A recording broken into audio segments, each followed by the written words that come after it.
Assalamualaikum warahmatullahi wabarakatuh. Selamat pagi anak-anak. Apa kabar? Semoga baik dan sehat selalu. Hari ini kalian belajar mata pelajaran matematika wajib ya untuk kelas 12 IPA dan IPS. Kita belajar bersama-sama lagi ya seperti waktu kalian masih di kelas 10. Nah, tapi sebelum masuk ke materi, alangkah lebih baiknya jika kita berdoa menurut agama dan kepercayaan kita masing-masing. Berdoa dimulai. Berdoa selesai. Untuk kelas 12 IPA dan IPS, jangan lupa kalian join di Google Classroom ya. Kodenya sudah saya share ke wali kelas kalian. Jadi kalian nanti join, kemudian nanti kalian di situ mengisi absensi. Dilihat instruksinya, jangan sampai ada yang terlambat. Batas terakhir absen itu jam berapa? Paham ya? Materi kelas 12 IPA dan IPS itu masih di materi dimensi 3, dimana dalam dimensi 3 itu yang sudah dibahas itu tentang apa saja? Tentang titik, garis, bidang ya, kedudukan titik, kedudukan garis, kedudukan bidang itu sudah dibahas. Nah, minggu lalu kan sudah dibahas mengenai apa itu? Mengenai bangun ruang. Bangun ruang apa? Bangun ruang balok ya. Nah, kalau di dalam bangun ruang itu kan ada bangun ruang balok, kubus, kemudian prisma, limas, kerucut, kemudian ada tabung dan ada bola. Nanti akan kita bahas satu per satu. Nah, sebelum masuk ke materinya, saya akan membacakan terlebih dahulu untuk tujuan pembelajarannya.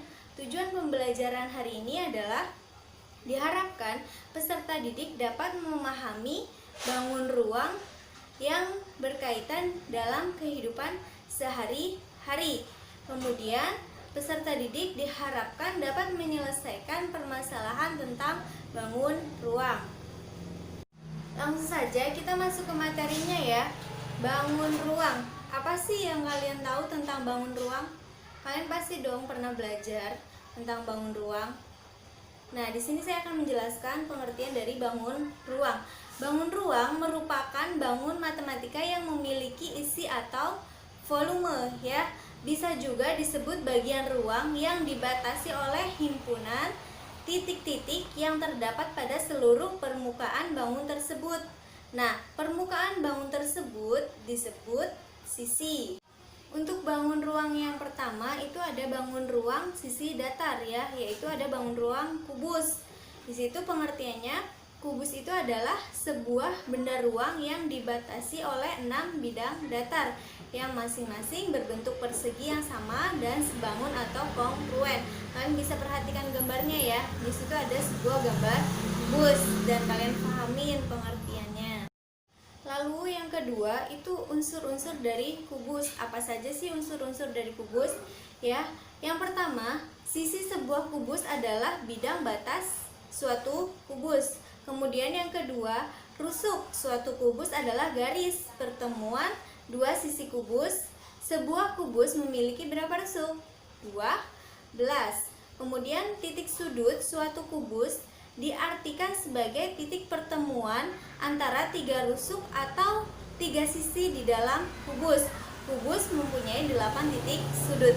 Jadi unsur-unsur di dalam kubus itu yang pertama itu ada sisi ya, kemudian yang kedua rusuk, dan yang ketiga itu titik sudut. Untuk lebih jelasnya kalian bisa lihat di gambarnya. Dari gambar unsur-unsur sudut, apakah kalian bisa menyebutkan mana rusuknya, mana sisinya, dan mana titik sudutnya? Nah, di sini kan kubus itu mempunyai berapa rusuk? 12 ya. Ada 12 rusuk. Rusuk mana saja? Coba nanti kalian tulis di buku kalian, rusuk kubus yang ada di gambar itu mana saja, kemudian sisinya sisi apa saja, dan titik sudutnya titik sudut apa saja. Itu nanti kalian tulis, kemudian nanti kalian kirim ya ke Google Classroom. Kita masuk ke yang ketiga, yaitu luas permukaan kubus. Di situ ada sebuah gambar ya, ada dari persegi A, kemudian persegi B, C, D, E, dan F.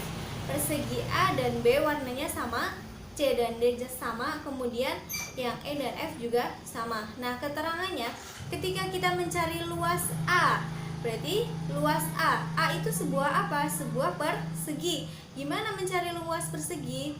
Rumus luas persegi adalah sisi dikali sisi. Nah, karena di situ ada berapa persegi? Ada 6 ya. Kubus itu terdiri dari 6 persegi, ya. Kemudian di situ ada persegi A, B, C, D, E dan F. Mencari luas persegi A itu rumusnya sisi kali sisi. B juga sisi kali sisi. Sampai mencari luas F itu juga sisi dikali sisi. Nah, sekarang pertanyaannya, lalu bagaimana cara mencari luas permukaan kubus? Cara mencari luas permukaan kubus ya, yaitu luas A ditambah luas B ditambah luas C ditambah luas D ditambah luas E ditambah luas F. Jadi ada berapa luas? Ada 6 ya. 6 luas persegi kan? Berarti luas permukaan kubus itu rumusnya adalah 6 dikali sisi. Oke, kita masuk ke volume kubus. Ya, pasti di SMP pernah dong kalian belajar tentang volume kubus, luas permukaan kubus, itu pasti pernah belajar ya. Bahkan di SD pun pernah belajar. Nah, sekarang kalian perhatikan, di situ ada sebuah kubus ABCD misalkan ya, dengan panjang rusuk S satuan. Kemudian luas alas ABCD itu adalah sisi kali sisi atau S kuadrat. Nah, volume kubus itu berarti luas alas ABCD dikali tinggi ya, berarti kan S kuadrat dikali S kuadrat dikali S. Nah, itu kan berarti perkalian berpangkat ya. Ketika misalkan ada perkalian berpangkat dengan bilangan pokoknya sama, berarti pangkatnya dijumlahkan. S-nya pangkat 2 dikali S, berarti kan S pangkat 2 ditambah 1, berarti S pangkat 3. Maka volume kubus adalah S pangkat 3 atau sisi kali sisi kali sisi ya. Kemudian volume kubus dengan panjang sisi S satuan adalah S pangkat 3 satuan volume. Itulah penjelasan bangun ruang mengenai kubus ya. Mulai dari tadi pengertian kubus itu apa, kemudian ada unsur-unsur kubus, luas kubus, luas permukaan kubus rumusnya apa, dan volume kubus itu seperti apa. Nah, untuk lebih jelasnya nanti akan saya kasih soal ya, contoh soal biar kalian tahu cara mencari luas permukaan kubus itu ketika diterapkan dalam soalnya seperti apa. Kemudian cara mencari volume kubus juga seperti apa. Paham ya? Baik, di sini kita masuk ke contoh soal untuk luas permukaan kubus. Soalnya adalah sebuah benda berbentuk kubus. Luas permukaannya 1176 cm persegi. Berapa panjang rusuk kubus itu? Nah, di sini itu yang ditanyakan adalah rusuk kubusnya, karena yang sudah diketahui adalah luas permukaannya. Penyelesaiannya bagaimana? Nah, untuk luas permukaan kubus, rumusnya tadi saya sudah jelaskan ya, yaitu 6 dikali S pangkat 2 atau 6 dikali S dikali S. Luasnya sudah diketahui, luasnya berapa? Luas permukaannya adalah 1176. Tulis di sini, sama dengan 6 dikali S pangkat 2. Nah, yang ditanyakan itu adalah rusuknya. Rusuk itu kan S ya. Berarti kita tulis terlebih dahulu untuk S kuadrat atau S pangkat 2 berarti sama dengan 1176 dibagi 6. Yang ditanyakan adalah rusuknya atau S-nya. Berarti cara mencari S-nya adalah S sama dengan akar 1176 dibagi 6. 1176 dibagi 6 berapa? 196. Jadi S sama dengan akar 196. S sama dengan 14 cm. Jadi panjang rusuk kubus tersebut adalah 14 cm. Paham ya? Gampang kan cara mencari rusuk ketika diketahui luas permukaannya. Baik, sekarang kita masuk ke contoh soal untuk volume kubus. Soalnya adalah sebuah kubus panjang rusuknya 8 cm. Kemudian rusuk tersebut diperkecil sebesar 3/4 kali panjang rusuk semula. berapa volume kubus setelah diperkecil? Nah, penyelesaiannya bagaimana? Di sini itu kan panjang rusuk semulanya adalah 8 cm ya. Jadi saya misalkan di sini untuk rusuk sebelum diperkecil itu adalah S1. Maka untuk volume 1 ya, volume rusuk sebelum diperkecil itu kan berarti S1 pangkat 3 ya. Jadi volumenya adalah rusuk sebelum diperkecil berapa? 8 pangkat 3 berarti 8 kali 8 dikali 8 ya.